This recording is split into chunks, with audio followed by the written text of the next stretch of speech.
যদি পুরো রমজান মাস জুড়ে এমন কোনো ফ্রোজেন আইটেম খুঁজছেন যেটা খুব সহজেই ঘরে বানিয়ে নেওয়া যায় এবং ফ্রোজ করে 1 মাস খাওয়া যায়, তাহলে এই চিকেন ডোনাটের আইটেমটি আপনার জন্য।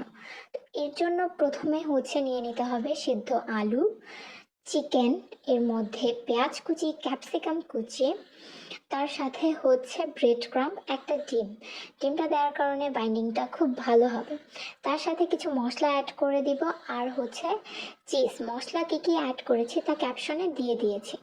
এখন খুব ভালোভাবে সব কিছুকে ম্যাশ করে গোল গোল শেপ করে ভিডিওতে যেভাবে দেখানো হয়েছে ওভাবে ডোনাটের শেপ করে খুব সহজেই কিন্তু ডোনাটগুলো বানিয়ে নেওয়া যাবে। তারপর এতে আটা, ময়দা এবং সাথে একটু চাউলের গুঁড়ি, লবণ দিয়ে একটা ব্যাটার তৈরি করে নেব।